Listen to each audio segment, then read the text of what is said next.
God anointed Jesus with the Holy Ghost and power, and he went about, and this tells us the will of God. Listen to me carefully. It tells us God's will when he sent Jesus. And his will was for everybody. See, how do I know it's for everybody? Because it says all. How do I know it's for everybody? Because just a minute ago, Peter says, God's no respecter of persons. That means he doesn't pick and choose. It's for all. But can I tell you something? Let me just tell you something. This is a sad fact. When you read the Gospels, you find out all didn't get it. All didn't experience it. Some did and some didn't. What made the difference? Okay, you know already from what I'm talking about, but let's just read about it. Look in Mark chapter 5. I'm just going to give you a few illustrations, a few examples, just to make this one single point about the key factor that faith is. Even though I acknowledge that it's a small part, it's a minor part, it's a responsive part, yet it's essential. I think if you forget about faith, and all you see is grace, then you think God just goes around doing what he wants to do and we're just passive recipients. Not true. We have to receive. It's like the check. You've got to endorse the check. Bill Gates isn't going to come to your house and take a hold of your hand, put the pen in your hand. Here you go. I'm going to make you sign it now. You're going down to the bank with me and you're getting this money whether you want it or not. No, he's not going to do that. You didn't think that was very funny? I thought that was kind of funny. He's not going to do that. God's not going to do that either. He offers it freely, what he has, and it's up to us to believe or not believe. Now, look at, are we in Mark 5? Oh, I didn't give you the verse. Verse 25. Jesus is, remember now, what's he doing? He's anointed with the Holy Ghost and power, going around doing good, and healing all oppressed from the devil. That's, you know, he never turned anybody away. Did you ever notice that? He never did. He never turned anyone away. Anyone who came to him, he never turned them away. He never said, well, I got to go pray about this. It might not be God's will for you to have it. He knew it was God's will for them to have it. But let's read. Verse 25. A certain woman, which had an issue of blood for 12 years, and had suffered many things of many physicians.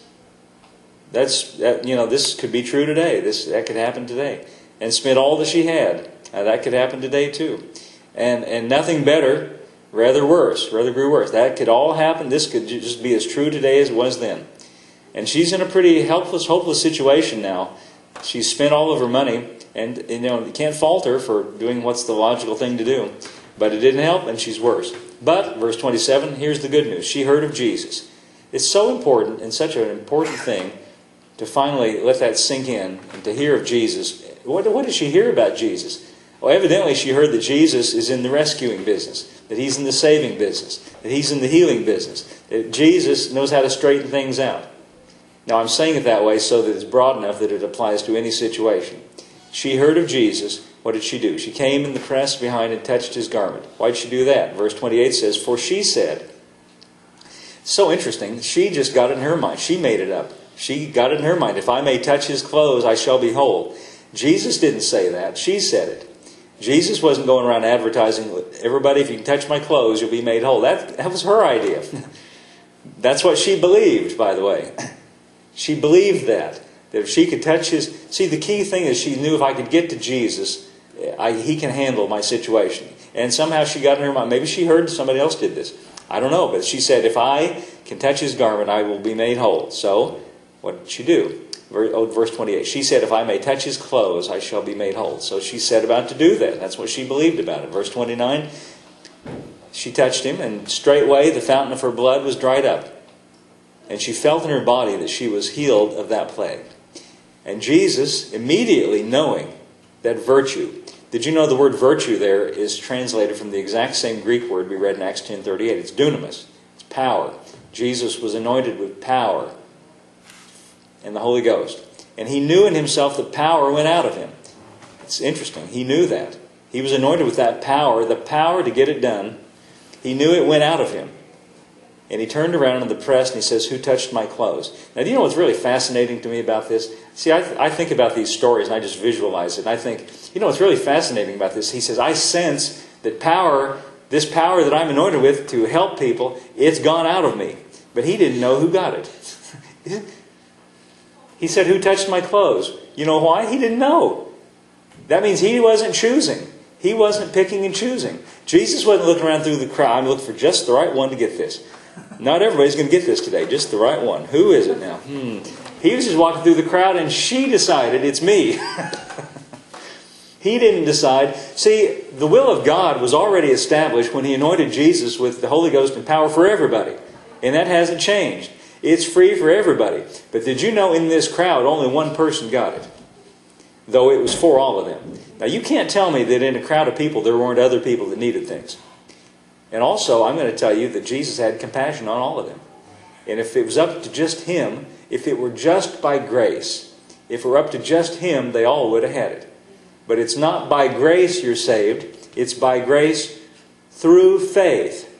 Grace is God's part, but the essential key element that determines whether we've got it or not is whether we believe it or not. This woman believed it. How do I know? Well, let's go on reading. Jesus didn't know who had it. He didn't know who got it, but somebody got it. He said, "Who touched my clothes?" And the disciples said to Him, "Thou seest the multitude thronging Thee, and sayest Thou, who touched me?" Have you ever been in a crowd like that, trying to get into a sporting event or some kind of a concert, and everybody's packed in there like cattle in a little narrow place, and like that? I've been in those kind of things. People touching you on all sides, and I've got my hand on my wallet, making sure nobody's touching me. I do. I really do. I'm terrible on it. I don't want anybody's, people all pressing in, But you're touching people all around, you see. That's what it was like. They were all touching Him. They were all touching Him. But that power didn't flow out to get everybody's blessing for them. It was only the person that endorsed the check. Can I say it that way? That money doesn't flow to you just because Bill Gates, quote, wants you. The person that endorses the check gets the money. See, who touched my clothes? The disciples said, "You see the multitude thronging Thee, and Thou sayest, who touched me?" They're kind of shocked with it. He says, "What do you mean, Jesus? Who touched you? Everybody's touching you." Right? He looked around to see her that had done this thing. He was determined. He wanted to see, because it was something unusual happened here. Everybody's touching Him, but that power only flowed out to this one particular person. So He looked around to see her that had done it. Verse 33, the woman, fearing and trembling, knowing what was done in her.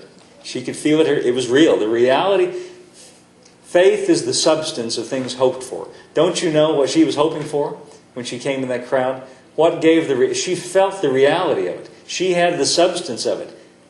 What gave her the substance? Faith gives substance to the things we hope for.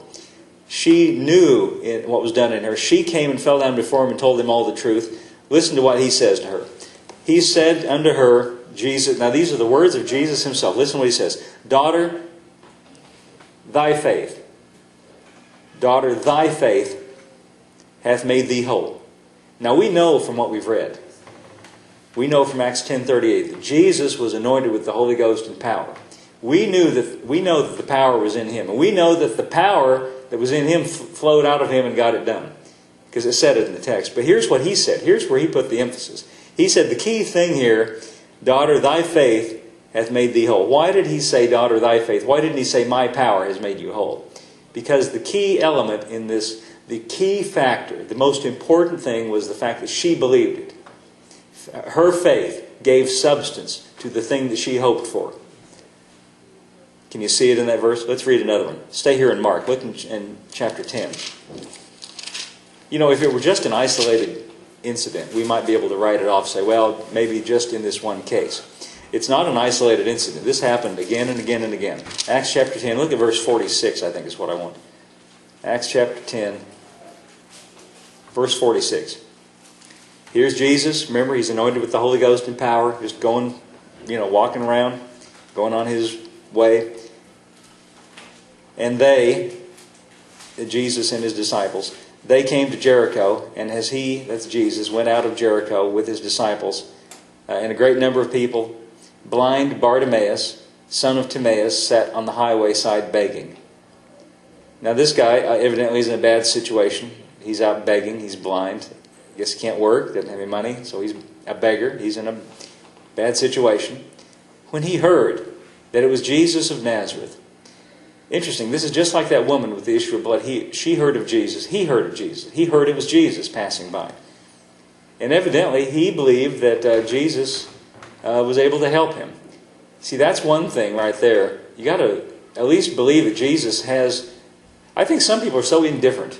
Just think, oh, well, my lot in life is just what it is. Jesus can fix things. He heard of Jesus. He began to cry out and say, "Jesus, thou son of David, have mercy on me. And many charged him that he should hold his peace. That means, this is polite King James language. You know what we would say? You know what that means when it says they charged him that he should hold his peace? That means they told him to shut up. That's what they said, listen, you blind beggar, shut up. These compassionate disciples of Jesus.